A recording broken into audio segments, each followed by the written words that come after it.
In equivalent concepts, we have discussed how to find the equivalent weight, number of equivalents, number of moles से equivalent कैसे find करते हैं, atomic weight से या molecular weight से आप equivalent weight कैसे find करते हैं. Okay, so ये आपको आ गया. In the last lecture we have discussed, मैं revise करता हूँ 5 minutes में, and then we will discuss next. Okay. हमने देखा तो acid and base always react in their ratio of equivalent mass. Always means आपका one equivalents of acids react with one equivalents of base, always in the ratio of equivalents. Okay, one equivalents of acid का mass H2SO4 का मास कितना होता है 49 ग्राम, और one equivalents of NaOH का मास होता है 40 ग्राम. So acid and base always react in this ratio. Okay, in this ratio का means है always react with one equivalent of acid, always react with one equivalent of base. Clear all of you? Acid का one equivalent always base के one equivalent से reactions करेगा. समझ में आया? So we can say that the acid and base always react in their ratio of equivalent mass. अब equivalent mass निकाल सकते हैं. One equivalent, अगर वन इक्विवेलेंट ऑफ एसिड है आपके पास तो इक्विवेलेंट मास निकाल सकते हो. कैसे निकालोगे? टेल मी.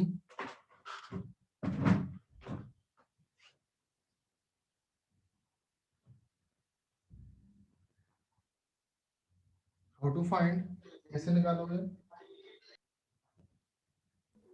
N into Z. Very good. Okay, so now यहाँ से आप निकाल सकते हो. देन आपका नेक्स्ट मैंने दिखा था number of moles. Number of moles find करने के लिए sample mass upon molecular mass, ये हमने डिस्कस किया. Sample mass upon molecular mass. Okay, and then also discuss and जो इसका मॉलिक्यूलर मास और सैंपल मास होता है इससे आप मोल निकालते हो. Okay, similar kind of formula होता है for finding the number of equivalents. Okay, number of equivalents के लिए आपका फॉर्मूला होता है sample mass upon equivalent mass. Equivalent mass आपका होता है दैट इज, इक्विवेलेंट मास क्या होता है? molecular mass upon Z factor. This is the equivalent mass or equivalent base. Okay, equivalent mass or equivalent base. Yes, Shiva Prasad, any problem?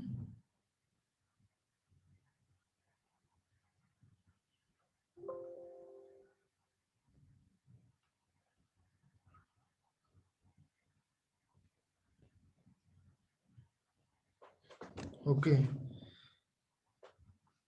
so the equivalent mass or equivalent weight is equal to the molecular weight upon Z factors. molecular weight और Z factor आपका given रहता है तो आप equivalent mass निकाल सकते हो. Okay, and Z factor for the acids, that means number of H positives given by the number of given by the acids, and Z factor for the base, that is number of OH given by any base. Okay, next है equivalent. जो number of equivalents, EQ means होगा number of equivalents. Okay, that is EQ. अब confuse मत होने का equivalent mass से. EQ means होगा number of equivalents. Number of equivalents find करने के लिए आपको नंबर ऑफ मोल्स फाइंड करो by this formula and multiplied by Z factors. Z factor से आप मल्टीप्लाइड करोगे तो नंबर ऑफ इक्विवेलेंट्स आ जाएंगे. इसका हमने एक्सटेंसिवली यूज देखा in the form given equations. That is, अगर आपको calculate the number of equivalents आपको कैलकुलेट करना है 800 gram of NaOH. 800 gram of NaOH को नंबर ऑफ इक्विवेलेंट कैलकुलेट करना है तो weight upon divided by equivalent weight. Equivalent weight को आप आगे तोड़ सकते हो molecular weight upon Z. Molecular weight upon Z आपका ऊपर चल जाएगा. So weight upon molecular weight into Z, ये आपका नंबर ऑफ इक्विवेलेंट्स हो गया. ओके, फॉर दैट आप सबके लिए निकाल सकते हो. इसके बाद हमने एक जनरल इक्वेशन देखा mixture of acid and base. अगर एसिड एंड बेस का मिक्सचर होगा तो तब हम कैसे एनालाइज करेंगे. सपोज आपके पास 2 एसिड्स गिवन है एंड 2 बेस गिवन है in a samples. Okay, now you don't know कि कौन सा एसिड कौन से बेस से रिएक्शन करता है. ओके, एंड कौन सा एसिड आपका लिमिटिंग रिएजेंट है, कौन सा बेस आपका लिमिटिंग रिएजेंट है. लिमिटिंग रिएजेंट मींस जानते हो ना आप लोग, जो पहले खत्म होने वाला.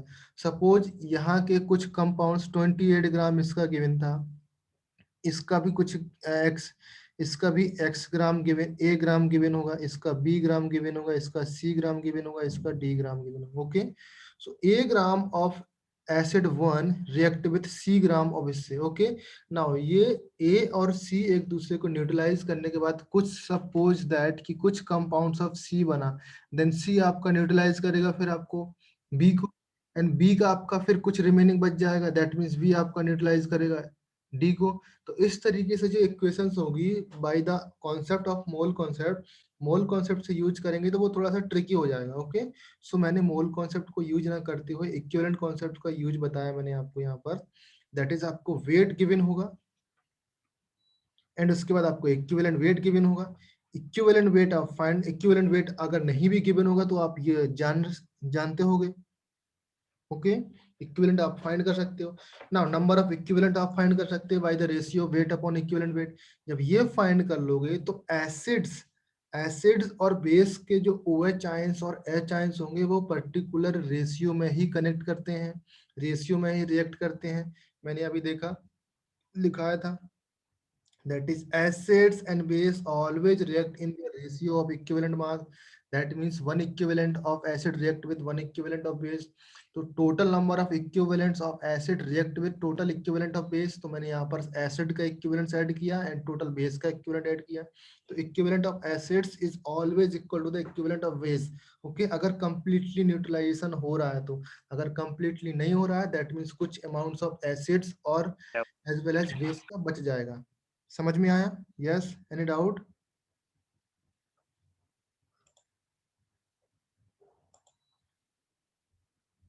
कोई प्रॉब्लम है क्या? Okay, next we will discuss, हमने नेक्स्ट डिस्कस किया the law of chemical equivalence. Chemical equivalence में हमने देखा मोल कॉन्सेप्ट के थ्रू हमने डिफाइन किया था कि आपका A moles, B moles, C moles, D moles given है. ओके, स्टोइचियोमेट्री के थ्रू आपने A B C D moles निकाले एंड देन उससे आप अगर कैलकुलेशन करने जाओगे तो मैंने बताया कैलकुलेशन बहुत लेंदी हो सकती है. So you don't use that mole concept where अगर आप इक्विवेलेंट फाइंड कर सकते हो कंप्लीटली देन आप इक्विवेलेंट कॉन्सेप्ट यूज करो, अदरवाइज मोल कॉन्सेप्ट यूज करो. तो इक्विवेलेंट आपका E1 आप निकाल सकते हो. E1 means equivalent mass of acid. Okay, E1 निकाल सकते हो, देन आप नंबर ऑफ इक्विवेलेंट्स निकाल सकते हो. नंबर ऑफ इक्विवेलेंट्स सपोज आपको मैंने इक्वेशन में दिया था कि 15 इक्विवेलेंट्स आपको गिवन है एंड B के आपको 21 इक्विवेलेंट्स गिवन है. A के 15 इक्विवेलेंट्स गिवन है, B के 21 इक्विवेलेंट्स गिवन है. तो दैट मींस इसके 15 इक्विवेलेंट्स, इसके 15 इक्विवेलेंट्स को न्यूट्रलाइज कर देंगे एंड दैट यहाँ पर आपके 6 इक्विवेलेंट्स बच जाएंगे ऑफ किसके? B के. तो B आपका क्या हो जाएगा यहाँ पर? एक्सिस रिएजेंट एंड E आपका क्या है? A आपका लिमिटिंग रिएजेंट्स. समझ में आया all of you? Now similarly यहाँ पर 15 equivalents of C and 15 equivalents of D form हो जाएंगे. ओके, नाउ एसिड और बेस का जो जेड फैक्टर होता है, एसिड बेस और सॉल्ट का जो जेड फैक्टर होता है, that dependents only the H positives, OH positives. Acid के लिए आपका जो Z factors that we calculated by the number of H ions. Okay, base के लिए हम लोग कैलकुलेट करते हैं the number of OH ions given by any base. Okay, and the total positive और negative charge given by 1 moles of salt. Salt के लिए आप फाइंड करते हैं टोटल पॉजिटिव और नेगेटिव चार्ज. कोई एक काउंट करेंगे, या आप पॉजिटिव काउंट करो या नेगेटिव काउंट करो. ओके, आयंस के लिए होगा charge on the ions in magnitudes. यहाँ पर चार्ज होगा बट इन मैग्नीट्यूड्स. समझ में आया? रिडॉक्स के लिए होगा नंबर ऑफ इलेक्ट्रॉन्स लॉस्ट और गेन्स पर मॉलिक्यूल्स ऑफ इलेक्ट्रॉन्स होगा यहाँ पर molecules of electrons. Okay, so last class में मैंने एग्जांपल दिया था. नाउ आपको फाइंड करना है सोडियम का 23, मैग्नीशियम, कैल्शियम का, सोडियम, पोटेशियम, कैल्शियम, ये आपको फाइंड करने के लिए दिया था मैंने. ओके, नाउ अभी आपको फाइंड करना है यहाँ पर मैग्नीशियम का इक्विवेलेंट वेट कितना होगा? Tell me the equivalent weight of magnesium कितना होगा बेटा? 12. All of you agree with that? Yes, sir. Iron का इक्विवेलेंट वेट 56/3 कितना होगा? 28. 28. Fe3 का 56 by 3. 56 by 3. 56/3. सर वो कैसे निकाला? देखो मैंने क्या बताया, यहाँ पर कितने नंबर ऑफ चार्ज प्रेजेंट है? 3 है ना। अगर आपके पास कैटायंस और एनायंस गिवन है तो आप कितने नंबर ऑफ चार्ज प्रेजेंट है? सपोज Fe आपका बनता FeCl3 बनता, ये आपका सॉल्ट है एंड यहाँ पर क्लोरीनचा मास किती रे? Fe+3 फॉर्म क्लोरीनचा 19. And Fe+3 kindly mute yourself. अगर आप फॉस्फरसचा आपण 31 काढलेला ना काल. ओके Fe+3 फॉर्म हुआ, दैट मीन्स ये आपका चार्ज हो गया। मैंने आपको इधर पे क्या बताया, टोटल पॉजिटिव और negative charge present on 1 moles of salts. 1 moles of salts present होगा। अगर आपका आयंस होगा then charge on the ions, ये वाला यूज यहाँ पर मेथड यूज हुआ है, charge on the ions. Okay so वो आपका जेड फैक्टर हो गया। इक्विवेलेंट वेट का फॉर्मूला क्या होता है बेटा? Molecular weight upon Z factor, that means Fe का मॉलिक्यूलर वेट आपका 56 एंड जेड फैक्टर आपका 3 है, तो यहाँ पर 56/3 आया। दैट मीन्स 86 बाई यहाँ पर कितना हो जाएगा 18/6। क्लियर? नाउ S-2 का इक्विवेलेंट वेट 16। O नेगेटिव्स का equivalent wait 8। F negatives 19 not 66। Okay 35.5 Cl का आएगा। OH नेगेटिव्स का 17। 17. C2O4 का 44। PO4 नेगेटिव्स का ट्रिपल नेगेटिव P का यहाँ पर कितना एटॉमिक वेट होता है? 95 by 3. 95/3। नहीं मतलब पूरा होगा. ओके पूरा आपका। Okay so the atomic equivalent weight of 95/3। Okay कैसे फाइंड किया आइडिया है आपको? देखो यहाँ पर फास्फोरस का एटॉमिक वेट 31 होगा एंड ऑक्सीजन का 4 टाइम्स 16 होगा, तो 64 हो गया एंड 31 हो गया, दैट मीन्स आपका 95 हो जाएगा यहाँ पर। ओके सो 95 आपका एटॉमिक वेट आया PO4 का। प्लस यहाँ पर चार्ज 3 है, 3 से मैंने डिवाइड कर दिया। चार्ज का मैग्नीट्यूड नहीं लेना है हमको डायरेक्टली, सॉरी मैग्नीट्यूड ही लेना है, उसका साइन नहीं लेना है। ओके CO3 डबल नेगेटिव्स का क्या आएगा? CO3 double negatives 30। Very 30. Good. NO3 negatives 62। SO4 double negatives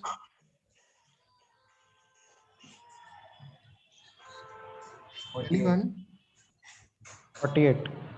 48। Very good. Okay HCO3 Shiv Prasad Arya 61. Okay and next NaCl का कितना आएगा? 58.5. 8.5। ओके आपको इसका एटॉमिक वेट ऐड करना है एंड इसका एटॉमिक वेट ऐड करना है and then divided by the charge. आपका Na पे पॉजिटिव आएगा, Cl पे नेगेटिव, दोनों के ऊपर सिंगल चार्ज है, दैट मींस डिवाइडेड बाय 1 आ जाएगा, तो आपका आंसर इतना ही आने वाला। ओके Na2SO4 में कितना आएगा?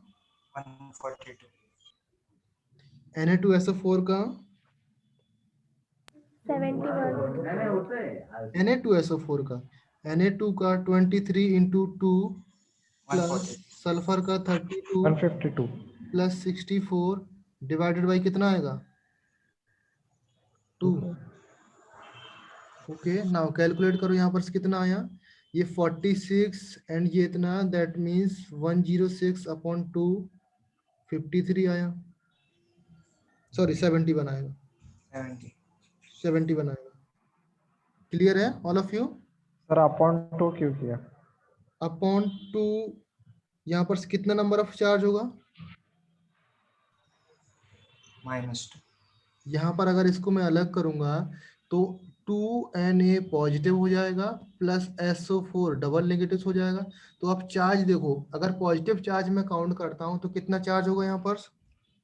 2 पॉजिटिव, 2 पॉजिटिव। ओके, अगर मैं नेगेटिव चार्ज काउंट करूंगा तो कितना चार्ज होगा यहाँ पर? -2। तो एक ही चार्ज काउंट करना है। ओके, कोई सा भी एक चार्ज काउंट करो, इसलिए मैंने 2 से डिवाइड किया। तो मतलब आयंस में डिसोसिएट करके फिर चार्ज से करेंगे क्या? हाँ, इस तरीके से करना। आयंस में डिसोसिएट आपको आइडिया लग जाएगा कौन सा कहाँ पर क्या डिसोसिएट होना। मैंने ऊपर लिखा ना, देखो अगर आपका सॉल्ट होता है तो टोटल पॉजिटिव और नेगेटिव चार्ज कोई सा भी एक चार्ज लेना given by 1 moles of acid. आपका 1 मोल्स ऑफ एसिड को लेना है यहाँ पर। हाँ क्लियर है सर, ना? हाँ अगर सर। मैं यहाँ 2 मोल्स ऑफ एसिड लेता देन यहाँ पर कुछ डिफरेंट हो सकता था ना। मैं अभी डेफिनेशन लिखाता हूँ। यहाँ पर Na2CO3 लिखो, इसमें क्या कितना होगा? 53. 53। AlCl3 44.5। CaC2O4 Al2SO4 में कितना होगा? 75. 57, नॉट 75। आप काउंट कर लो, अगर आपको थोड़ा सा भी कंफ्यूजन है यू कैन आस्क। एल्यूमिनियम का कितना होता है atomic weight? 27। 27 into 2 plus SO4 का कितना होता है atomic weight? 96। Total 96। 96 by 3, 96 into 3 ना। इसमें कितने से डिवाइड करूंगा मैं टोटल? 3 से 3 से, हाँ। ना। अभी 3 से डिवाइड करूंगा तो कितना आया ये? 18 plus 96. SO4 का होल थ्राइस। इसमें एटॉमिक वेट कितना आ रहा है बेटा Al2SO3 का?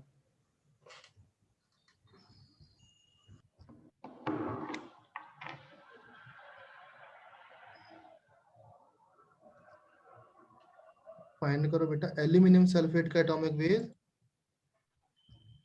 Molecular weight.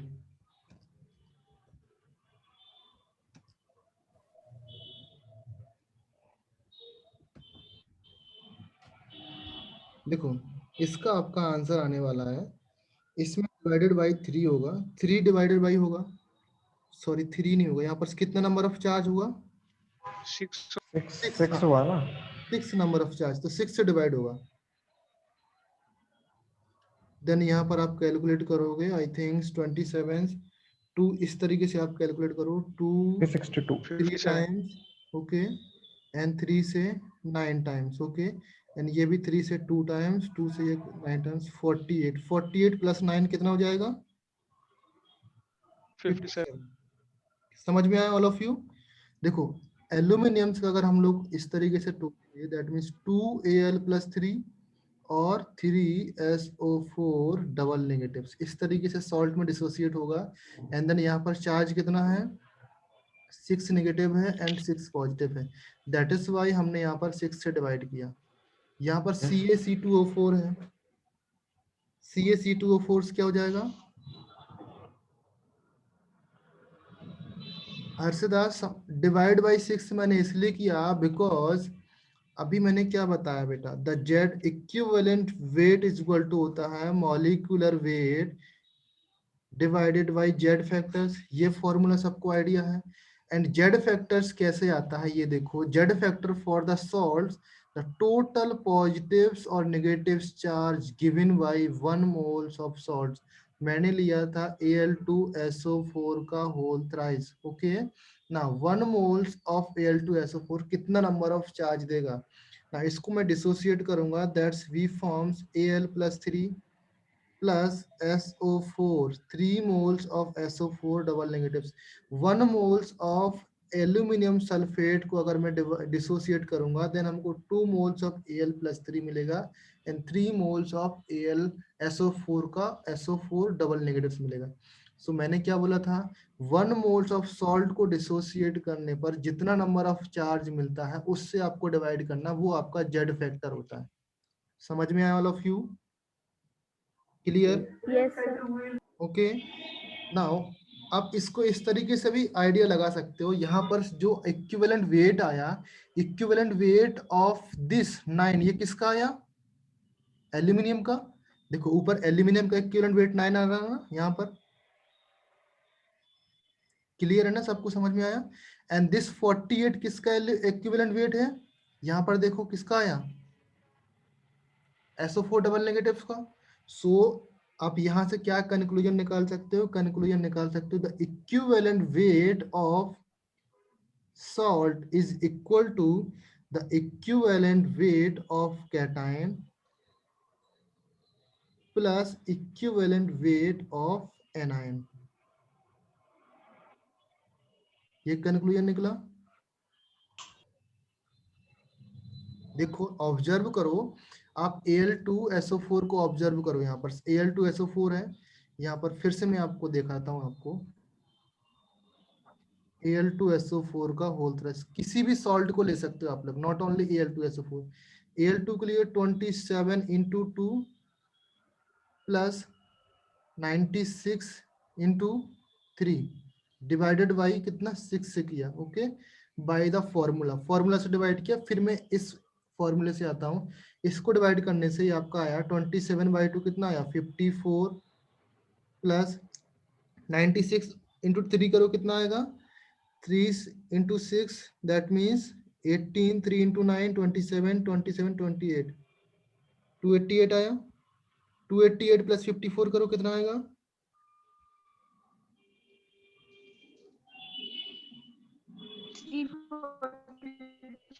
कितना आया बेटा 293,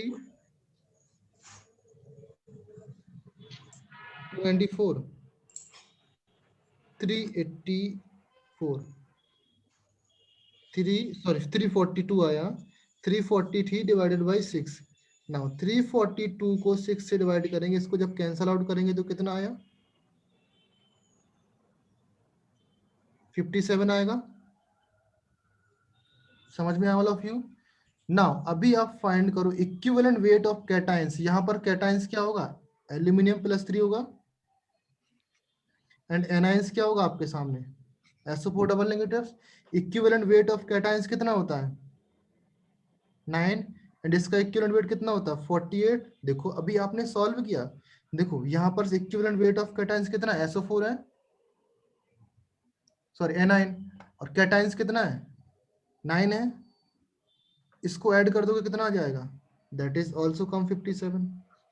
ओके नाउ अभी आप बाकी सॉल्ट्स में भी अप्लाई करो, सपोज CaC2O4 लिखा हुआ है, फॉर एग्जांपल CaC2O4 है, इसका आप इक्विवेलेंट वेट निकालो बाय द जेड फैक्टर से निकालो, फिर आपका जो कैटाइन प्लस एनाइन से निकालो। इक्विवेलेंट वेट ऑफ CaC2O4 आपका कितना आया, दैट मीन्स यहाँ पर आया 40 plus carbon and C2O4 double negative कितना आया बेटा C2O4 डबल नेगेटिव का, दैट मीन्स यहाँ पर आया 12 12 24 प्लस 64 एंड डिवाइडेड बाई कितने से होगा डिवाइड, कितने से डिवाइड होगा टेल मी 2 से 2 से, वेरी गुड, 2 से 2 से डिवाइड होगा, देन 2 से डिवाइड करने के बाद इसका वैल्यू देखो कितना आया 64, 24 ऐड करो कितना हुआ 64, 60 एंड प्लस 40 दैट मीन्स 104 हो गया, 128 हो गया, एंड 128 डिवाइडेड बाई 2 कितना आया 64 आया। ओके नाउ आपको कैटायंस का इक्विवेलेंट वेट ऐड करो प्लस एनायन का इक्विवेलेंट वेट ऐड करो। The equivalent weight of cations, cations क्या है आपका calcium double Ca2 positive, and anions क्या C2O4। C2O4 double negative, now cations का इक्विवेलेंट वेट कितना होता है 20 20, एंड प्लस एनायन का इक्विवेलेंट वेट कितना है 44, देखो अभी इधर पे लिखा हुआ जस्ट एबव, ये लिखा आपका एनायंस का equivalent wait, okay and 44। Now इसको ऐड करेंगे कितना है 64, 64, फॉर्मूला आप ऐड कर सकते हो, यूज कर सकते हो, आपका आंसर 64 ही आने वाला है। समझ में आया, क्लियर हुआ। नाउ NaHCO3 का इक्विवेलेंट वेट निकालो अभी, आदित्य, अनुष्का, आर्या, आयुष, आर्यंस, अवनी, एनीवन, NaHCO3 का इक्विवेलेंट वेट आपने को होमवर्क दिया था मैंने, आप होमवर्क करके नहीं आए हो अच्छे से। 84 okay, you can tell me भाई, डायरेक्टली बोल सकते बेटा, okay no problem. Now KCl का इक्विवेलेंट वेट 74.5, ओके। KSO4 का इक्विवेलेंट वेट, K2SO4 का 87, K2CO3 का इक्विवेलेंट वेट दैट्स 69 9, AlOH का होल थ्राइस 26, इसमें डिवाइडेड बाई 2 से करेंगे, इसमें डिवाइड बाई 6 किस से करेंगे, 3 से करेंगे, इसमें डिवाइड बाई 2 से करेंगे। कहाँ कितने से डिवाइड होता है ये आपको जेड फैक्टर से आइडिया होगा, बिकॉज जेड फैक्टर निकालना मैंने आपको बताया, जेड फैक्टर निकालना डिफिकल्ट हो जाएगा आपके लिए अगर आपको रूल्स नहीं है याद। 63.5 आएगा एंड इसका 54.17 आएगा, okay. So how to find the Z factors now, फिर से मैं आपको कुछ और एग्जांपल देता हूँ फाइंड करने के लिए। इन द नेक्स्ट शीट में आपको फाइंड करना है, find out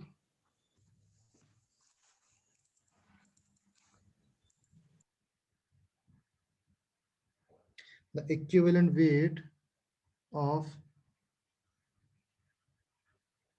number A,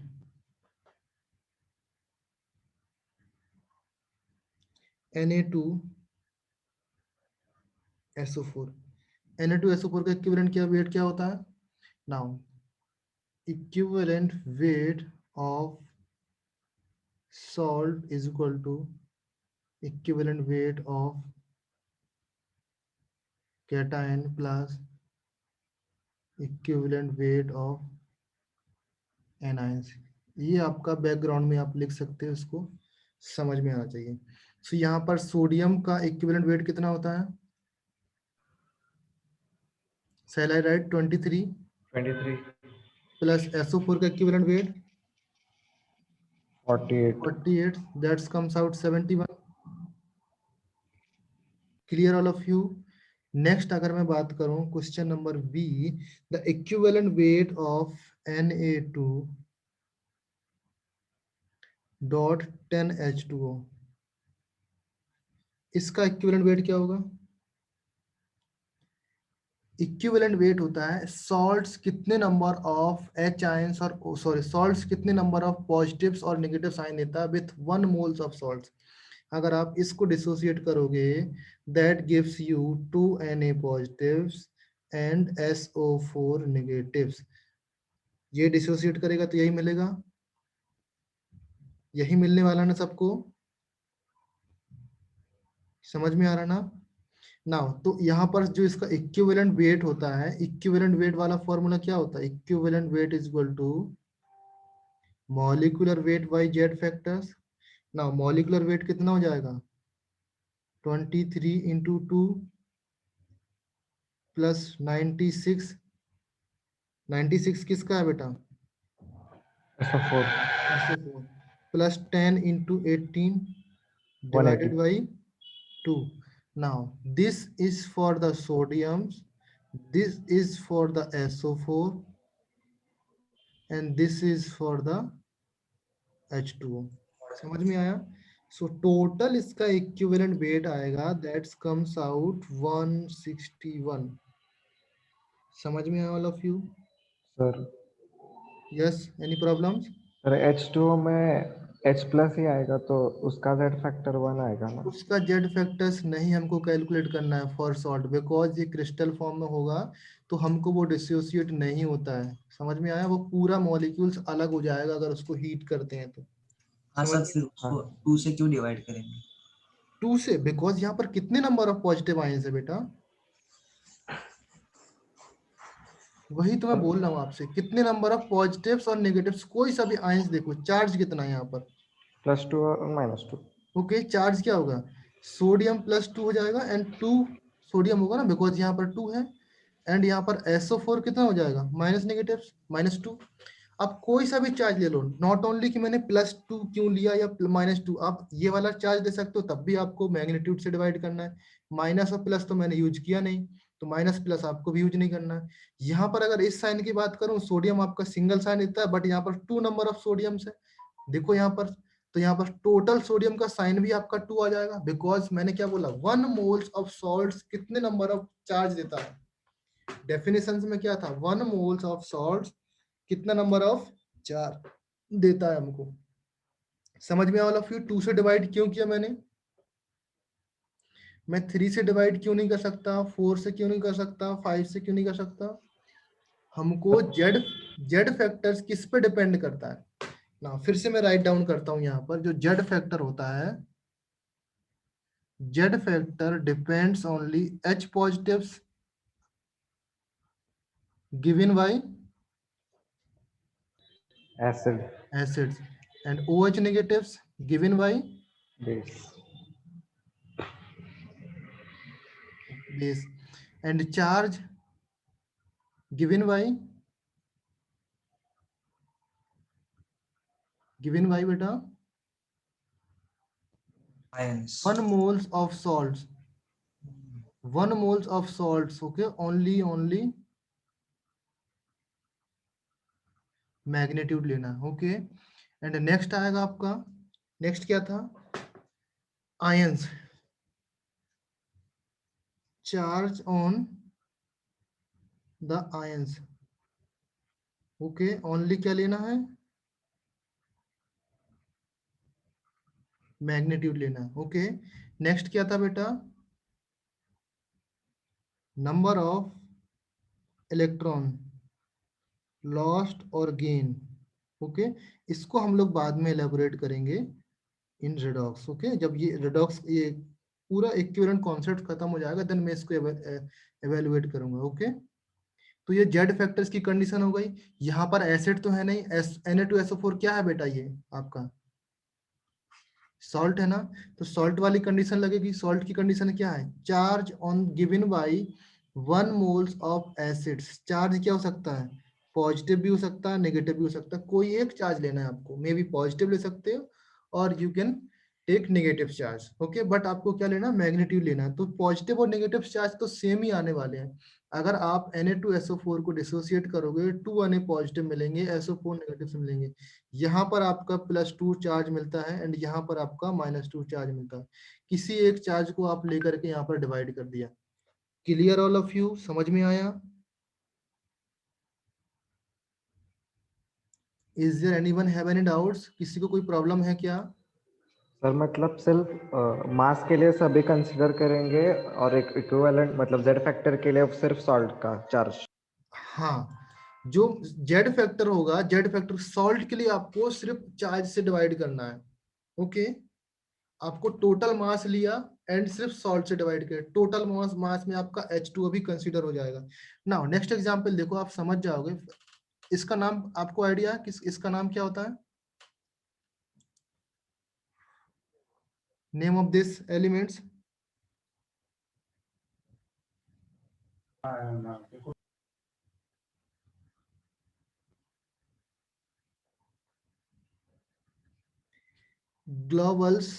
Global's salts, okay. Now second example देता हूं, उससे आपको क्लियर हो जाएगा। सेकंड एग्जांपल देखो, इसी टाइप के एग्जांपल दूंगा मैं। सपोज Na2CO3 हुआ dot 10H2O, okay.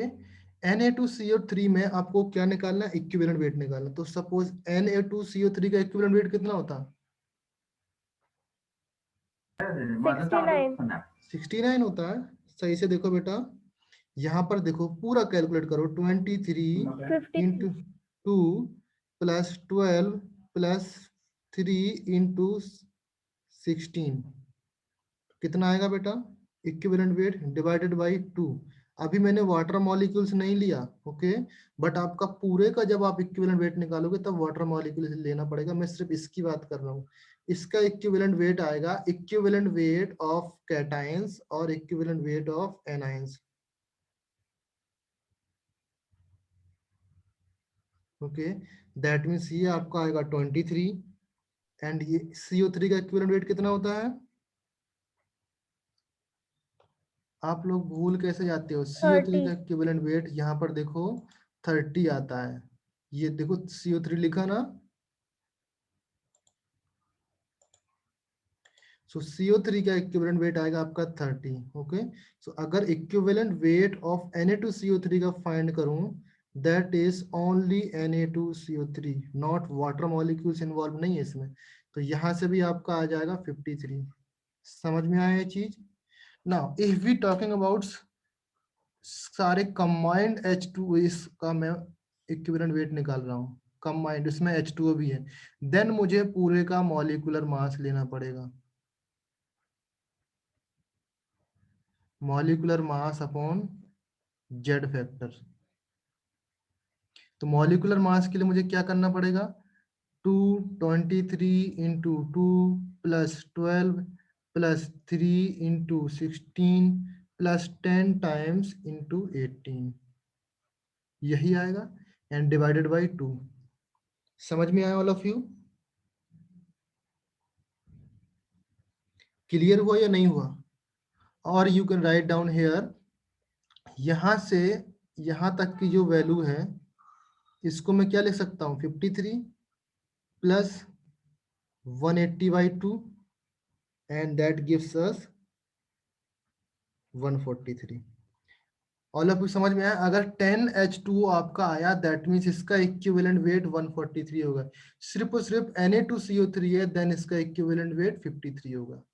All of you clear ना? समझ में आया सबको?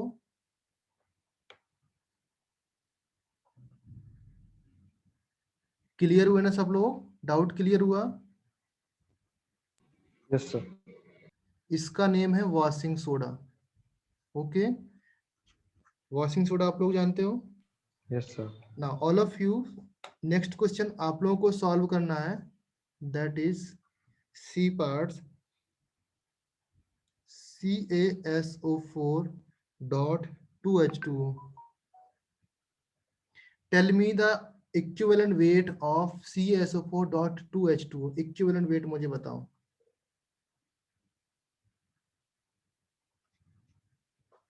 क्या आएगा equivalent weight? 86। 86। All of you agree with 86? 86 आया ना? सभी एग्री हो? देखो कैसे आया। Equivalent weight of this CaSO4 का इक्विवेलेंट वेट कितना आता है? 68 plus equivalent weight of 2H2O। 2H2O 1H2O का मास आपका 18 होता है, 2 का आपका 36 हो जाएगा, दैट मीन्स 36/2, तो आपका आ जाएगा 86। समझ में आया? आप वाटर मॉलिक्यूल्स को इस तरीके से अलग करके भी लिख सकते हो, बिकॉज जितना वाटर मॉलिक्यूल्स है आप लिख सकते हो। समझ में आया ऑल ऑफ यू? इसका नाम क्या होता है बेटा?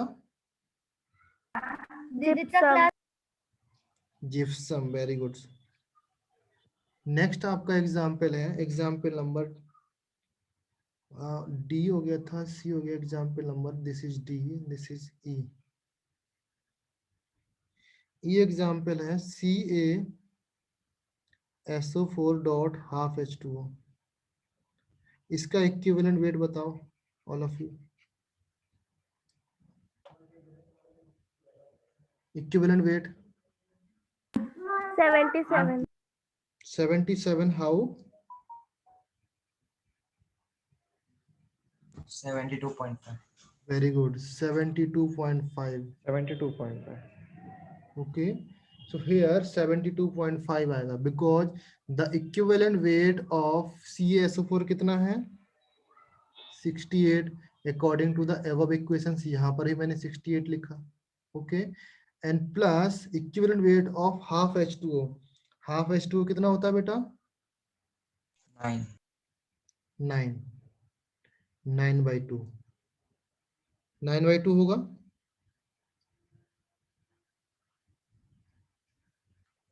and that is 72.5। समझ में आया?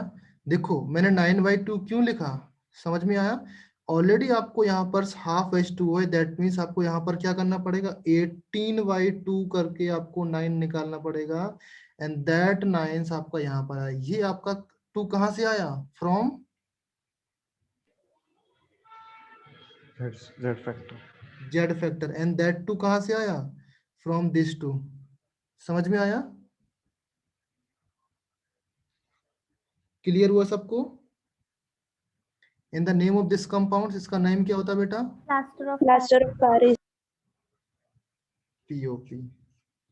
ओके, सो आई थिंक आप लोग को समझ में आ गया क्या चीज हो रहा है यहाँ पर। नाउ किसी भी कंपाउंड्स का अगर इक्विवेलेंट वेट दूं मैं, आप निकाल सकते हो ना अभी। सॉल्ट्स हुआ, आपका आयंस हुआ, आपका एसिड हुआ, आपका बेस हुआ, आपका रेडॉक्स रिएक्शन वाले को हम लोग बाद में डिस्कस करते हैं, इसके बाद बताऊंगा मैं। ओके, अभी तक सबको समझ में आया, एसिड बेस सॉल्ट्स आयंस सारी चीजों का इक्विवेलेंट वेट हम निकाल सकते हैं, क्लियर है। नाउ अभी हम चलते हैं origin of equivalent weights, origin कहाँ से हुआ, स्टार्टिंग किसने ओरिजिन किया था, कैसे ओरिजिन हुआ था। तो now put the headings, origin of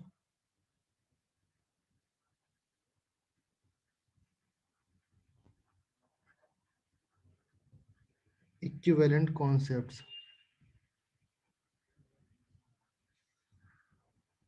equivalent concepts का ओरिजिन कहाँ पर हुआ और क्यों हुआ, क्यों इसकी जरूरत पड़ी। Okay, now all of you know that's the hydrides ion and oxides ion, तो आप लोग जानते हो। First of all of you know that the hydrides and oxides, anybody name the any one hydrides, कोई एक हाइड्राइड्स का नाम दे सकता है मुझे। हाइड्राइड्स उसको बोलते हैं जिसके साथ हाइड्रोजन्स कंबाइंड होके फॉर्म बनाता है, एलिमेंट बनाता है, NaH। ओके, जो हाइड्राइड्स है, लेट्स से यहाँ पर वन हाइड्राइड्स, हाइड्राइड्स आपका H पॉजिटिव भी हाइड्राइड्स बोलते हैं, और H नेगेटिव को भी हाइड्राइड बोलते हैं। ओके, बेसिकली हाइड्राइड्स जो होते हैं आप इसको बोलोगे, इसको बोलते हैं बेसिकली बुक्स में, बट जो हाइड्राइड्स होता है, हाइड्राइड्स मींस होता है compounds form with compounds form with hydrogen, hydrogen के साथ अगर कोई कंपाउंड बनाता है वो उसका हाइड्राइड्स कहलाता है। समझ में आया। सो बेसिकली हम लोग बात करेंगे हाइड्राइड्स की। ओके, बट आपको हाइड्राइड्स के फॉर्म में आपको याद रखना है इसको, बट यहाँ पर हम हाइड्राइड्स को कंसीडर करेंगे H पॉजिटिव भी as well as H negative भी। क्लियर हुआ। फॉर एग्जाम्पल अगर मैं H पॉजिटिव यहाँ पर एग्जाम्पल लूँ, अगर आपको समझ नहीं आ रहा, फॉर एग्जाम्पल मैंने लिया NaH, ये आपका हाइड्राइड है NaH, यहाँ पर आपका नेगेटिव मिल रहा है एंड यहाँ पर आपका पॉजिटिव मिल रहा है। समझ में आया। सो ये आपका कौन सा हाइड्राइड्स है, नेगेटिव टाइप हाइड्राइड्स है। ओके, ना फॉर एग्जांपल लिया मैंने HCl, HCl में यहाँ पर ये पॉजिटिव बनेगा, ये आपका नेगेटिव बनेगा, तो ये किस टाइप का हाइड्राइड्स है, पॉजिटिव टाइप हाइड्राइड्स। क्लियर हुआ all of you, hydrides clear हुआ। नाउ नेक्स्ट हम लोग बात करेंगे in the right hand side, that is oxides. Oxides आपका जनरली O2 नेगेटिव होता है, and example of oxides suppose MgO, magnesium oxides है, सल्फर डाइऑक्साइड्स है, कार्बन डाइऑक्साइड्स है, these are all the example of oxides. तो oxide भी clear, hydrides भी clear. Now अभी ऑक्साइड एंड हाइड्राइड्स क्या होता है, that weight of elements which combined with hydrogens is called equivalent weight। अभी इसको इस तरीके से लिखो डेफिनेशंस को, that weight of n elements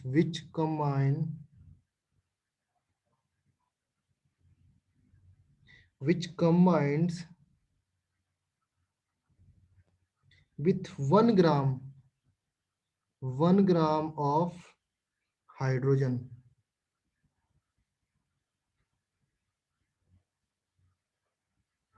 hydrogen is called equivalent mass of elements. Equivalent mass of elements. समझ में आया सबको? Okay, this is the older and classical definitions. इससे पहले जो हमने कॉन्सेप्ट अभी तक सीखा ना, एच आयंस, जेड फैक्टर निकालना, इक्विवेलेंट, वो आपका मॉडर्न कॉन्सेप्ट्स है। ओके, जो क्लासिकल एंड ओल्डर कॉन्सेप्ट्स है वो ये है कि हाइड्राइड्स आपको गिवन है, उसमें आपको फाइंड करना है कि 1 ग्राम ऑफ हाइड्रोजन से जितना अमाउंट्स ऑफ आपका एलिमेंट्स रिएक्ट करता है वो उस एलिमेंट्स का इक्विवेलेंट मास हो जाएगा। लेट्स से एग्जांपल है आपके सामने। The example is that, for example, NaH ले लेते हैं, NaH ही ले लेते हैं, आपको NaH आइडिया है तो। ओके ना, एग्जाम्पल NaH लिया। ओके, NaH में आप कैसे एज्यूम करोगे? Na रिएक्ट करता है with hydrogens, that forms NaH। ऐसे ही रिएक्ट किया आपने, एंड यहाँ पर इसको बैलेंस करोगे, कितना आ जाएगा? 2Na मॉलिक्यूल्स जब हाइड्रोजन के साथ रिएक्ट करेगा क्या फॉर्म हो जाएगा? 2NaH। यही रिएक्शंस फॉर्म होगी ना all of you? Yes, sir. Okay ना, इस रिएक्शन से आपको यहाँ पर क्या मिलता है देखने के लिए? देखो यहाँ पर 2 moles of NaOH react with 1 moles of hydrogens and that forms 2 moles of it. अगर मैं इसको 2 moles को मैं सिंपली लिख दूं, 2 moles मीन्स आपके 46 gram of NaOH and 1 moles means यहाँ पर 2 gram of hydrogens.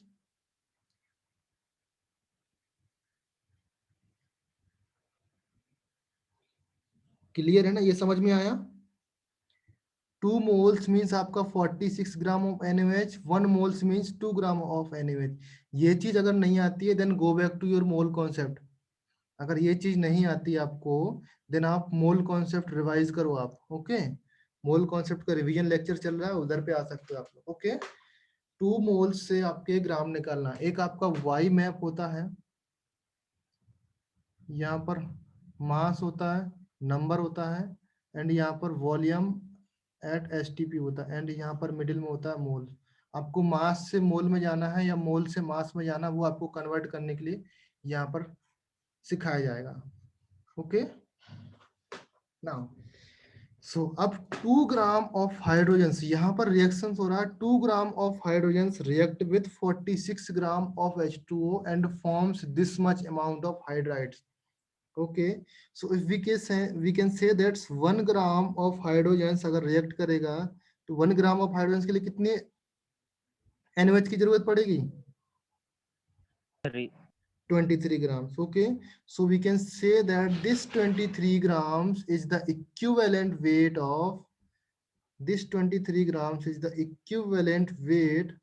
of sodium. कह सकते हैं हम लोग, अभी तक हमने देखा सोडियम का इक्विवेलेंट वेट भी 23 आता था, अकॉर्डिंग टू दिस डेफिनेशन भी 23 आया। Clear all of you? Now let's take another example.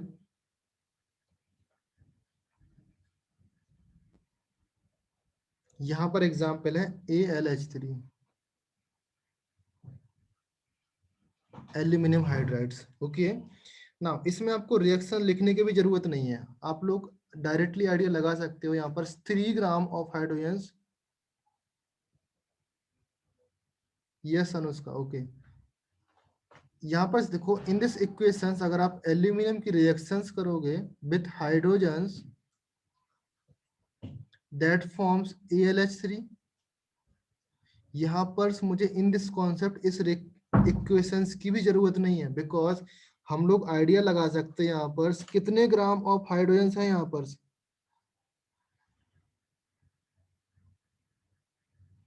3 gram of hydrogens है, या 3 gram of hydrogens react with कितने gram of aluminiums?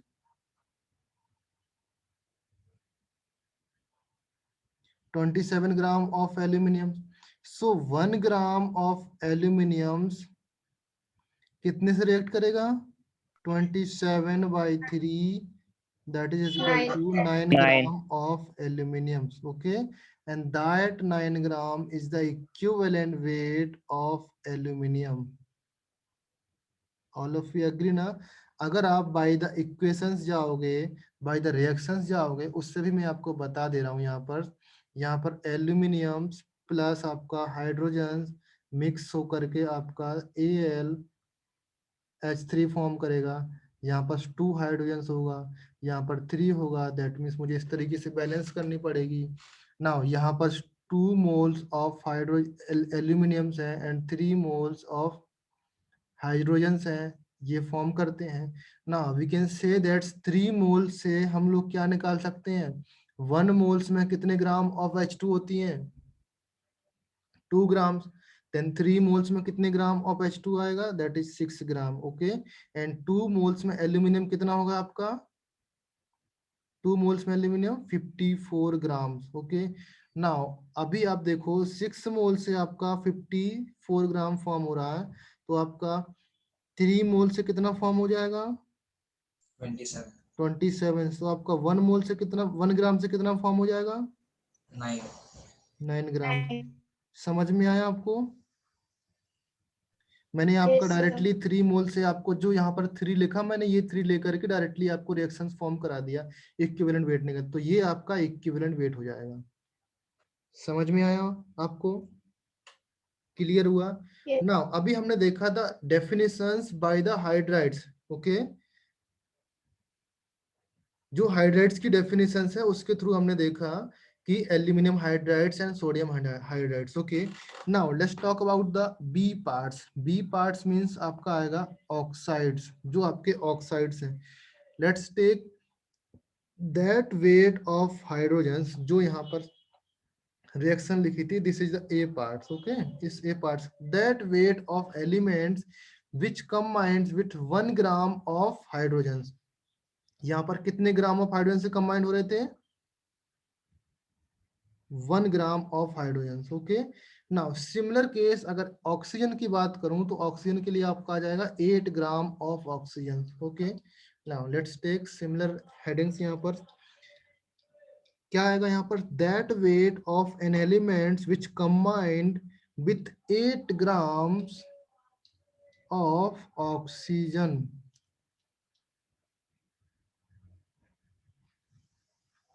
Okay, and that is called the equivalent mass of that elements। आप पूरा line लिखना है यहाँ पर, जो पूरा ये डेफिनेशंस लिखी है यहाँ पर, पूरा यहाँ पर कॉपी करना है ये वाला लाइंस। ओके, डायरेक्टली ऐसे मत लिखना अगर आप नहीं समझते हो तो। Okay, so for example now if we take the example is Na2O, this is the oxides of sodiums. Sodium का ये ऑक्साइड है ना।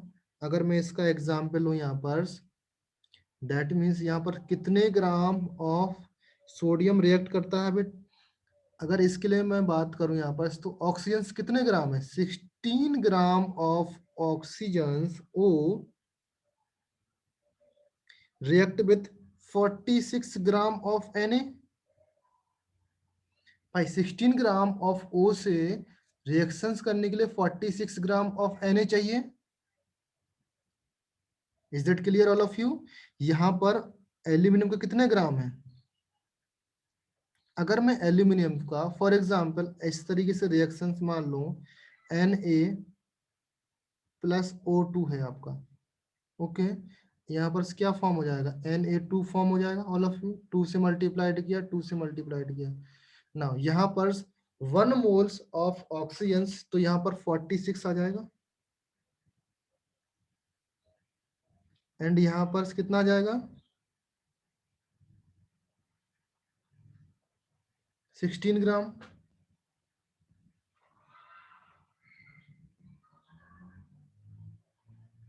Clear and all of you, समझ में आया? सर 32 आएगा ना? यहाँ पर ओके, इसका 23 इंटू 23 कितना हो जाएगा, 46। 16 ग्राम ऑफ हाइड्रोजन यहाँ पर रिएक्ट कर रहे हैं कितने ग्राम ऑफ ऑक्सीजन से, सॉरी हाँ यहाँ पर 32 आएगा। ओके, एंड यहाँ पर 4 आ जाएगा। यहाँ पर 23 इंटू 4 कितना हो जाएगा, 46 46 80 92. 92। ओके, अकॉर्डिंग टू अगर रिएक्शंस जाओगे आप, रिएक्शन में देखो 32 ग्राम रिएक्शंस के लिए कितना जरूरत पड़ रहा है आपको, 92 ग्राम ऑफ सोडियम। समझ में आया ना? अगर मैं यहां से 8 ग्राम के लिए निकालूंगी, आप निकालो इससे, आर्या निकालो। 8 ग्राम के लिए कितने कितनी ऑक्सीजन की जरूरत पड़ेगी यहाँ पर?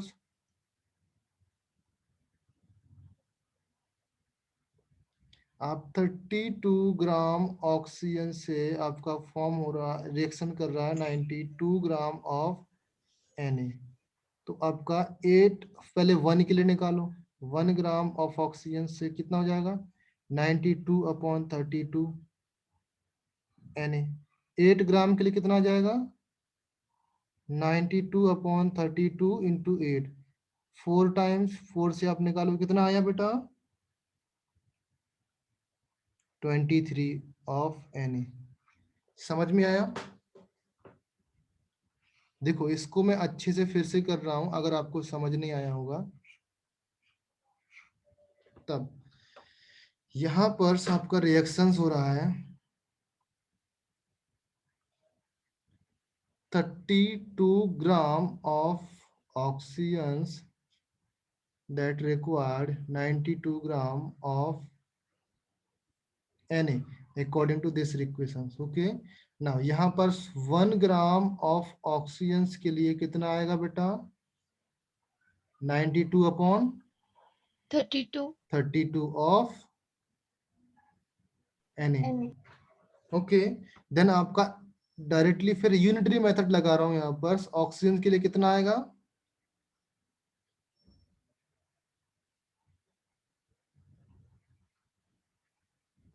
इसको सॉल्व करोगे दैट्स कम्स आउट 23 ग्राम। तो अल्टीमेटली आप 8 ग्राम ऑफ ऑक्सीजन ले सकते हो या 1 ग्राम ऑफ हाइड्रोजन ले सकते हो। तो आपका कितना आने वाला है, 23 ग्राम्स ऑफ Na ही आएगा। आप इस रिएक्शन से देखो 16 ग्राम ऑफ Na से आपका कितना फॉर्म हो रहा है। देखो अभी मैंने डिफरेंस क्या है, मैं यहाँ पर डायरेक्टली पुट करता हूँ एंड यहाँ पर मैंने इक्वेशन से लिया, इक्वेशन से लेता हूँ तो मुझे 32 और 92 मिलता है। यहाँ से मैंने लिया तो 16N46 मिला। क्यों मुझे ये मिल रहा है, देखो इसका रीजन ये है सिंपल दैट यहाँ पर कितने नंबर ऑफ ऑक्सीजन ऑक्युपाइड है, only 1 oxygen. Is that clear to you बेटा? यहाँ पर कितने नंबर ऑफ ऑक्सीजन है Na2O में, 1। ओके। मैं आपको सिंपल ट्रिक बता रहा हूँ कि आपको बाय दिस इक्वेशन से नहीं जाना पड़े। इक्वेशन से जाओगे थोड़ा सा लेंदी हो सकता है। यहाँ पर कितने नंबर ऑफ ऑक्सीजन रिक्वायर्ड है, 1 ऑक्सीजन। दैट मीन्स 1 ऑक्सीजन के लिए एटॉमिक वेट कितना होता है उसका, 16 ग्राम होता है। तो ये मैंने 16 ग्राम लिया। यहाँ पर कितने नंबर ऑफ सोडियम है, 2। तो 2 सोडियम के लिए एटॉमिक वेट कितना होता है उसका, 46 लिया मैंने यहाँ पर। तो इस तरीके से मैंने यहाँ पर थिंक किया, इसलिए मेरा यहाँ पर ये आया। तो आप भी ऐसे सोच सकते हो कि कितने नंबर ऑफ ऑक्सीजन रिक्वायर्ड है, आप डायरेक्टली वो ऑक्सीजन लिख सकते हो, डायरेक्टली सोडियम लिख सकते हो। Now again back to the equations of aluminium. यहाँ पर मैंने कितना लिखा था, 3 ग्राम ऑफ हाइड्रोजन। यहाँ पर हाइड्रोजन कितने रिक्वायर्ड है, 3। 1 हाइड्रोजन के लिए आपका एटॉमिक वेट 1 होता है, तो 3 हाइड्रोजन के लिए एटॉमिक वेट कितना हो जाएगा, 3 ग्राम। मैंने यहाँ पर 3 ग्राम पुट किया। देन सिंगल एल्यूमिनियम का एटॉमिक वेट कितना होता है, 27। तो यहाँ पर मैंने 27 पुट किया। समझ में आ रहा ना मैं क्या समझाया मैंने आपको? आपको बाय द इक्वेशंस नहीं जाना, आप इक्वेशंस जा सकते हो तो भी अच्छी बात है, बट आपको नहीं जाने का। मैं तो सजेशन यही दूंगा कि आप इक्वेशंस के थ्रू मत जाओ। ओके, अगर जाओगे तो सही है। समझ में आया? 8 ग्राम ऑफ ऑक्सीजन से भी आप निकालोगे तो भी आपका 23 ग्राम ऑफ Na आना है। अगर आप 1 ग्राम ऑफ हाइड्रोजन से निकालोगे तो भी आपका 23 Na आना है। ओके, नाउ अभी आप मुझे बताओ ये आपका 8 ग्राम मैंने क्यों लिया, where do we find the 8 grams, ये 8 ग्राम्स क्यों आया एंड ये 1 ग्राम्स क्यों आया, 1 ग्राम ऑफ हाइड्रोजन क्यों आया? Anyone can give the answer for that? 1 मोल 1 ग्राम ही होता है। नो, 1 मोल्स नहीं, इक्विवेलेंट वेट ऑफ हाइड्रोजन्स का आप इक्विवेलेंट वेट निकालो। अगर आप देखो ऑक्सीजन का, इसका इक्विवेलेंट वेट निकालो, इसका इक्विवेलेंट वेट क्या हो जाएगा यहाँ पर, O2 का इक्विवेलेंट वेट क्या है, O2 का इक्विवेलेंट वेट 8. 16/2, 8 आया। इधर का इक्विवेलेंट वेट निकालो हाइड्रोजन का, 1/1, दैट इज 1। तो जो भी चीज मैं कर रहा हूं विद दैट इक्विवेलेंट वेट के हिसाब से कर रहा हूं। अगर मैं किसी भी कंपाउंड्स के साथ रिएक्शंस कर रहा हूं, सपोज मैंने यहाँ पर हाइड्रोजन लिया था, ओके, एंड यहाँ पर मैंने लिया ऑक्सीजन लिया। अगर मेरी रिएक्शंस विद Cl के साथ होते, सपोज मैंने NaCl ले लिया, तो Cl के साथ मुझे डेफिनेशन बनानी, तो Cl के कितने ग्राम ऑफ Cl से रिएक्शन कराऊंगा, with equivalent weight of Cl। Equivalent weight कितना होता है 35.5। तो अगर मैं नेक्स्ट, अगर मैं थर्ड पॉइंट्स अगर लिखूं by the definition, so we can see that the 35.5 gram of Cl when react with, ये डेफिनेशन आएगा, the weight of elements which combines with 35.5 gram of Cl is called the equivalent mass of elements। अगर मैं oxygen की बात करूं then मुझे आएगा 8 gram of oxygen, okay.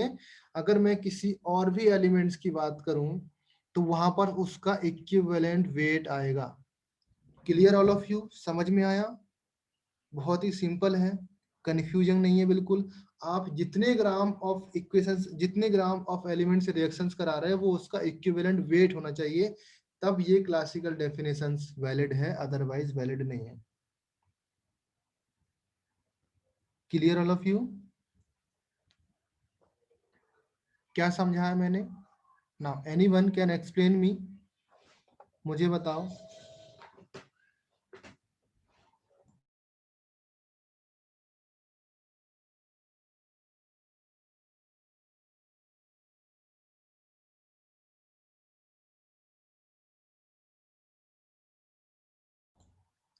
Arya, Aryans, Ashwin, Bhargava, देखो मैं इसलिए आप ब्रेक ले रहा हूं यहाँ पर 2 मिनट्स का, बिकॉज आप मुझे समझाओ मैंने क्या आपको बताया है। जो आपका डेफिनेशंस है, क्लासिकल डेफिनेशंस है, classical definition says that the equivalent wait, जो आपका equivalent weight of any compounds, अगर किसी सपोज एक कंपाउंड्स है ए है, ओके, एंड दूसरा कंपाउंड्स बी है, अगर मुझे ए कंपाउंड्स का इक्विवेलेंट वेट फाइंड करना है तो दैट इक्विवेलेंट वेट अगर बी के इक्विवेलेंट वेट से कंबाइंड होता है तो वो उसका इक्विवेलेंट वेट होगा कि नहीं होगा? मैंने क्या बताया था, द एसिड, सपोज ये आपका एसिड है, एसिड एंड बेस एक दूसरे के इक्विवेलेंट बेस से रिएक्ट करते हैं, दैट मीन्स यहाँ पर 1 इक्विवेलेंट अगर इसका होगा तो इसका ही 1 इक्विवेलेंट होगा, ओके। एंड यहाँ पर 49 ग्राम आया था, इसका 49 ग्राम आया था, एंड इसका 40 ग्राम आया था। तो ये 40 ग्राम्स क्या था बेटा, इक्विवेलेंट वेट था, एंड ये 40 ग्राम्स भी इक्विवेलेंट वेट होगा। अगर किसी दूसरी स्पीसीज के इक्विवेलेंट वेट के साथ हम रिएक्शंस कर रहे हैं तो मेरे इक्विवेलेंट वेट ही रिएक्शन करेंगे, ज्यादा अमाउंट के रिएक्शंस नहीं करने वाले। समझ में आया ऑल ऑफ यू?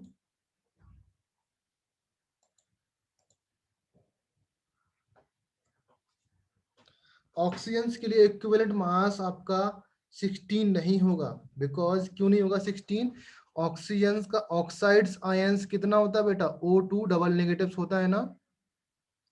यहाँ पर देखो O2 डबल नेगेटिव्स है, तो O2 डबल नेगेटिव 16/2 लिखूंगा तो 8 आएगा।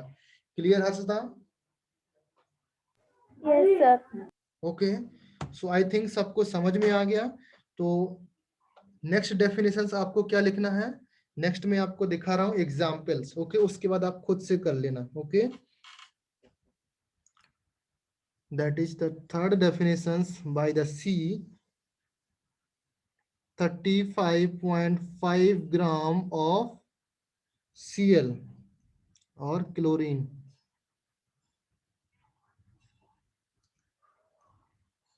बेसिकली आपका क्लोराइड्स आयन होगा यहाँ पर, ओके, Cl नेगेटिव्स होगा, ओके। जैसे ऑक्साइड्स आयन लिखा ना, तो इसके लिए आपको क्या करना है, एक एग्जाम्पल लेना है, that mass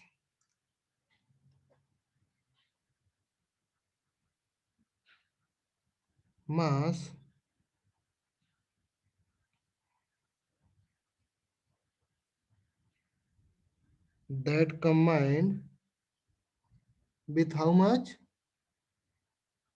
35.5 gram of Cl, वो उसका क्या बोलेंगे बेटा, इक्विवेलेंट मास। समझ में आया?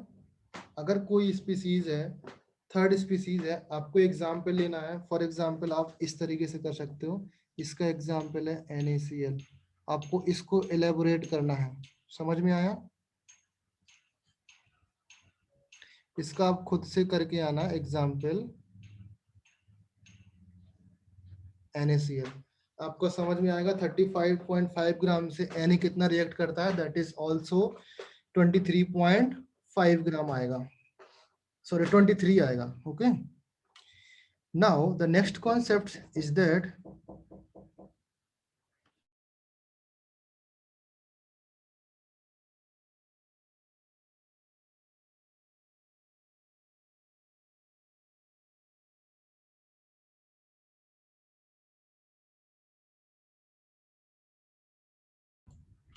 so the next concept is that when metals और metal oxide react करते हैं तब क्या होगा। Okay, metal and oxygen,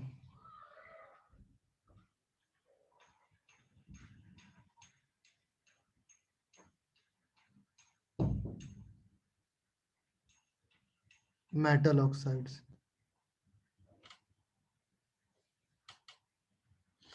no आज का लेक्चर्स का पोर्शंस टेस्ट में नहीं आएगा, जो कल तक का लेक्चर का पोर्शन था वो आपका टेस्ट में आएगा, ऑल ऑफ यू। ओके, जो आज का लेक्चर का पोर्शन है वो टेस्ट में नहीं आने वाला, कल के लेक्चर्स का पोर्शन आपको टेस्ट में आएगा, all of you clear. Now अभी मेटल्स एंड मेटल ऑक्साइड्स ये कैसे रिएक्ट करते हैं, ऑल ऑफ यू देखो। मेटल्स क्या होगा आपका, हमने डिस्कस किया कि 1 ग्राम अगर कोई भी बैलेंस इक्वेशंस हो और नॉन बैलेंस इक्वेशंस हो, always react with their equivalent ratio. आपके 1 इक्विवेलेंट इसके होंगे तो 1 इक्विवेलेंट भी इसके रिएक्ट करेंगे एंड इसके भी 1 इक्विवेलेंट फॉर्म करेंगे। हमेशा कोई भी रिएक्शंस हो रही है वो उसके इक्विवेलेंट रेशियो में रिएक्ट करेंगे। This is due to which law of chemical equivalence. जो लॉ ऑफ केमिकल इक्विवेलेंस में आया कि always the equivalents of the metals और any species combines with the equivalent ratio, जो उसके इक्विवेलेंट्स हैं वो उस रेशियो में कंबाइंड्स होंगे। लेट्स से इसके 1 इक्विवेलेंट है, इसके भी 1 इक्विवेलेंट है, तो इसके 1 इक्विवेलेंट कंबाइंड होकर के इसके 1 इक्विवेलेंट्स फॉर्म करेंगे। Clear all of you? Now suppose equivalent mass of that acid, equivalent mass of metals कितना है, सपोज इस मेटल्स का इक्विवेलेंट मास आपका E ग्राम है। we don't know the exact equivalent mass of metals but we know the equivalent mass of oxygen। Oxygen का equivalent मास क्या होता है, 8। क्लियर है? एंड द ऑक्साइड्स का इक्विवेलेंट मास क्या हो जाएगा बेटा, E+8 ग्राम। समझ में आया? क्लियर हुआ? सिमिलर काइंड्स ऑफ आपका इक्वेशंस हो जाएगा आपका मेटल्स और जब क्लोराइड्स के साथ रिएक्शंस करेगा, metals react with chlorine that forms metal chloride, metal chlorides.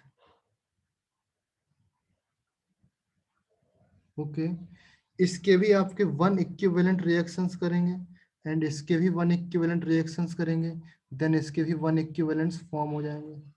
Okay, this is due to which LOCE। Okay, now इसका इक्विवेलेंट्स हमको आइडिया नहीं है, E ग्राम।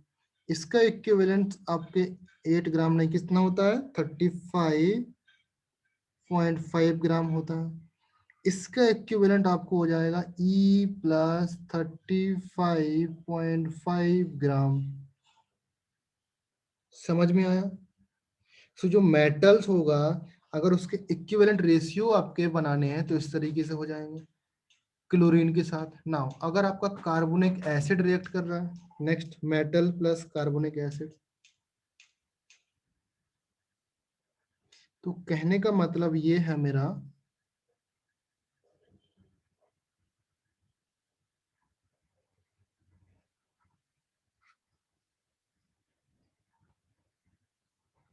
Metal carbonate plus H2 gas बनेगा। ओके, नाउ इसका आपका वन इक्विवेलेंट, इसका भी आपका वन इक्विवेलेंट, एंड इसका भी आपका वन इक्विवेलेंट फॉर्म हो जाएगा। ओके, एंड आपका इसका फॉर्म हो जाएगा E gram, and carbonic acids का इक्विवेलेंट वेट कितना होता है all of you? 30. 30, very good, 30। देन यहाँ पर आपका इक्विवेलेंट वेट कितना हो जाएगा? E plus 30। समझ में आया? Now questions to you, the what equivalents of H2 forms, H2 के कितने इक्विवेलेंट फॉर्म हो जाएंगे? H2 के भी वन इक्विवेलेंट फॉर्म होंगे, बिकॉज जितने भी कंपाउंड्स होंगे, आप अगर वन इक्विवेलेंट से रिएक्शन कर रहे हो तो वन इक्विवेलेंट्स ही फॉर्म होंगे। समझ में आया? क्लियर है सबको? फॉर एग्जाम्पल अगर आपके सामने इस तरीके से इक्वेशंस दी है, MXNY, ये आपका गिवन है MXNY। ओके, दैट मीन्स इसका मीनिंग ये है 1 gram of, sorry 1 equivalents of M combined with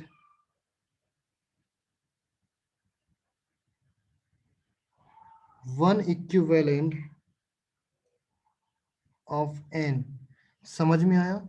कोई सा भी इक्वेशंस हो, always combined with their equivalent ratio. Okay, so अगर इक्विवेलेंट्स ऑफ दैट कंपाउंड्स, अगर इसका कंपाउंड्स का, इस कंपाउंड्स का मुझे क्या निकालना है? इक्विवेलेंट वेट ऑफ कंपाउंड्स निकालना है। दैट मीन्स आपको क्या आ जाएगा? Equivalent weight of M plus equivalent weight of N। समझ में आया? कोई सा भी x और y से हमको फर्क नहीं पड़ने वाला। जैसे मैंने सॉल्ट में बताया था, मैंने फॉर एग्जांपल मैंने लिया Na2SO4 लिया, तो equivalent weight of Na plus equivalent weight of SO4, वही सेम कंडीशन है यहाँ पर।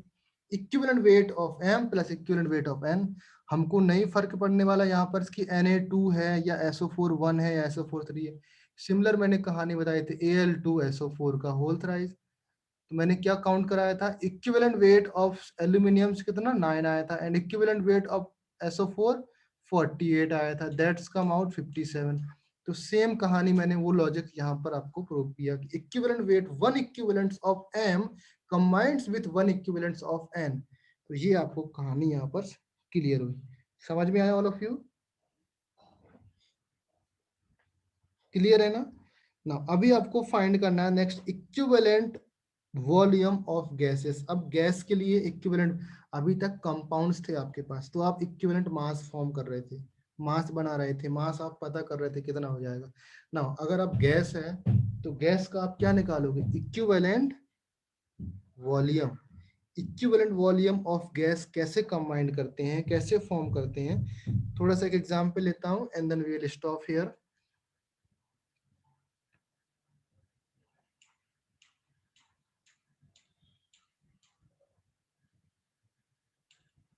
Equivalent volume of gases, equivalent volume of gases। okay, now anyone tell me 1 mole of gas का वॉल्यूम कितना होता है? 1 mole of gas 22.4 liter. कितना होता है बेटा? 22.4 liters. But condition at STP, ये नहीं भूलना, मैंने ये बोला ही नहीं बट फिर भी आपने बता दिया तो ये रॉन्ग है। कंडीशन पूछना है सर, कौन सी कंडीशन पे? 1 मोल्स ऑफ गैस का वॉल्यूम होगा आपका 22.4 लीटर एट एसटीपी। ये बहुत इंपॉर्टेंट है, अगर ये नहीं है तो आप गलत कर सकते हो। Okay, at 22 point sorry at STP the volume of gas of 1 mole gas is 22.4 liter. At STP, the volume of 1 mole gas is 22.4 liter. समझ में all of you? So इसी डेफिनेशंस को आगे एलेबोरेट करते हुए अगर मैं लिखूं, इट इज जो इक्विवेलेंट वॉल्यूम है, इक्विवेलेंट वॉल्यूम को एक्सप्लेन कर रहा हूं मैं, it is the volume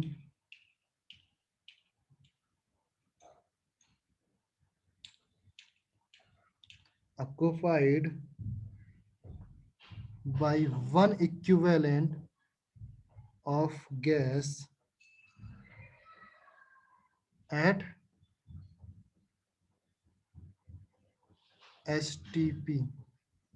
same कहानी है, उसमें क्या होता है, जो आपका मोलर वॉल्यूम होता है दैट मीन्स वो आपका क्या होता है, वो आपका 22.4 फिक्स रहता है एंड यहाँ पर 1 मोल रहेगा। समझ में आया? बट यहाँ पर इक्विवेलेंट जो वॉल्यूम है वो वेरी करेगा बाय डिपेंडिंग ऑन गैस। क्यों वेरी करेगा? बिकॉज आपका इक्विवेलेंट मास वेरी करता है। समझ में आया? नाउ फॉर एग्जांपल अगर मैं लिखूं यहाँ पर, that is the example of hydrogen gas लिखते हैं, हाइड्रोजन से स्टार्ट करते हैं, एग्जांपल ऑफ H2 गैस।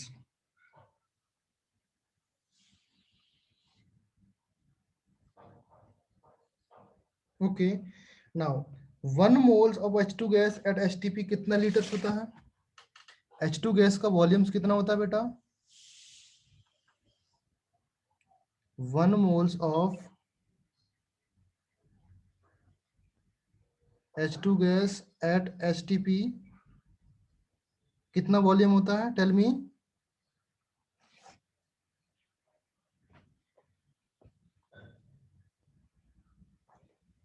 कितना वॉल्यूम होगा बेटा? That is 22.4. 22.4 लीटर। समझ में आया? सो 1 मोल्स ऑफ गैस का वॉल्यूम 22.4 लीटर है। ओके, नाउ अगर मैं इसको बोलूं 2 gram of gas at STP, volume में कोई फर्क आएगा? बिकॉज 1 मोल्स और 2 grams are the same.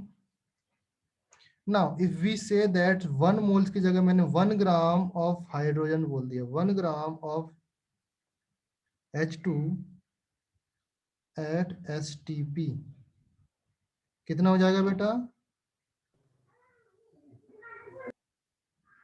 11.2.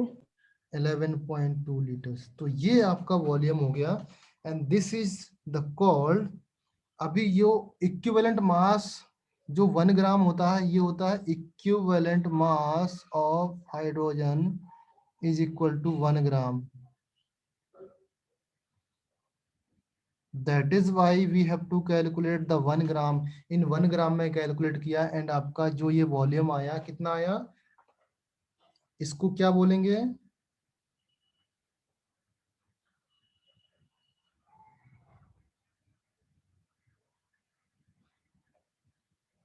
Equivalent volumes. समझ में आया बेटा all of you? Now let's take another example. मैं एक और एग्जांपल लेता हूं, इसके बाद स्टॉप करता हूं। Okay,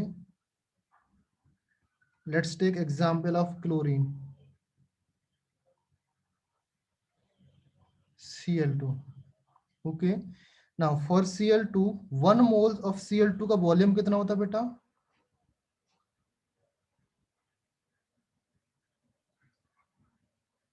eight STP 22.4 litre. Clear all of you?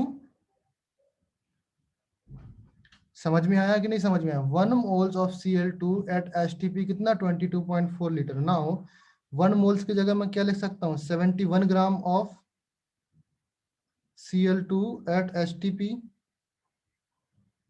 Is equal to 22.4 litre. Okay, next हम लोग क्या लिखेंगे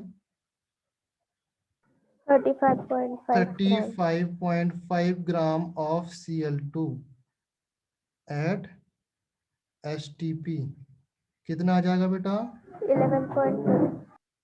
22.4 by 2 liters, that is 11.2 liters. Okay, now 11.2 litre सबके लिए फिक्स नहीं है, अलग अलग आ सकता है। समझ में आया? अलग अलग क्यों आ सकता है? जैसे देखो फॉर एग्जांपल ऑक्सीजन के लिए आप निकाल के देखो, ऑक्सीजन के लिए आप निकाल के देखोगे तो 1 मोल्स ऑफ ऑक्सीजन कितने 1 moles of O2 at STP कितना वॉल्यूम 22.4 लीटर। तो 1 मोल्स ऑफ O2 कितना ग्राम होता है 32 gram of O2 at STP कितना लीटर 22.4 लीटर। ओके, ना अभी मैं कितने ग्राम में निकालूंगा इसके लिए 8 grams. 8 gram. Very good, 8 gram of O2 के लिए बात करेंगे हम at STP that is equal to कितना आ जाएगा 5.6. 22.4 डिवाइडेड बाई 4. 32 4 से डिवाइड होगा एंड 8। ओके, तो ये आ जाएगा आपका 5.4 लीटर। ओके, सो जो इक्विवेलेंट कहने का मीन्स ये है इक्विवेलेंट वॉल्यूम होगा आपका that is very gas by gas. समझ में आया? इक्विवेलेंट 5.6 वॉल्यूम्स ना. एसटीपी और एनटीपी एक ही चीज होती है बेटा। ओके, समझ में आया? अगर एसटीपी लिखूं या एनटीपी लिखूं सेम चीज होती है। समझ में आया कि नहीं समझ में आया? सर वो 5.6 होना चाहिए ना. 5 पॉइंट कितना होगा 6. 5.4 से डिवाइड करो 22.4 6 आएगा। Okay, no problem. क्लियर है? समझ में आया? 22.7 लीटर्स वॉल्यूम्स अलग होता है बेटा। ओके, शिवा प्रसाद 22.4 लीटर होता है एट एसटीपी और एनटीपी पर। ओके, नाउ इसके लिए एक जो मैंने अभी ये सब थ्योरी बताई आपको, इसके लिए एक सिंपल फॉर्मूला होता है वॉल्यूम निकालने के लिए, उसको मैं बता देता हूँ then we will stop here. Okay, volume निकालने के लिए इक्विवेलेंट वॉल्यूम निकालने के लिए ये आपको फाइंड करना है। तो इक्विवेलेंट वॉल्यूम फाइंड करने के लिए इक्विवेलेंट वॉल्यूम फाइंड करने के लिए molar mass of gas molar mass of gas at STP. Okay, and the total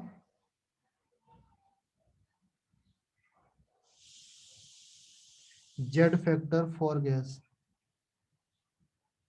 समझ में आया? At molar mass of gas कितना होता है बेटा मोलर सॉरी मोलर मास नहीं, यहाँ पर मोलर वॉल्यूम होगा ना। All of you know that the molar volume कितना होता है बेटा 22.4 liter. 22.4 लीटर आपका मोलर वॉल्यूम हो जाएगा एंड जेड फैक्टर नीचे आ जाएगा।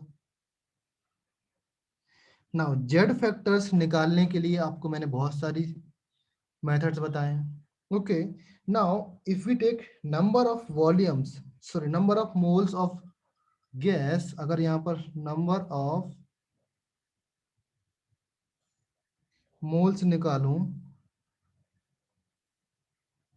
Of gas that is equal to क्या हो जाएगा total volume of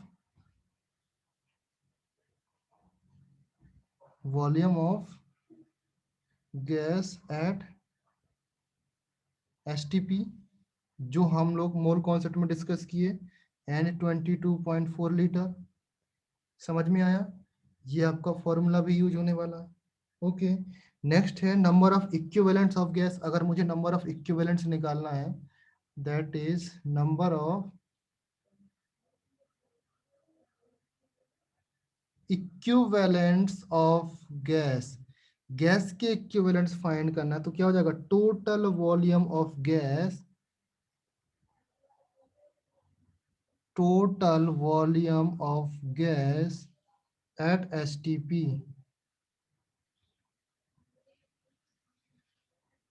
and equivalent volume.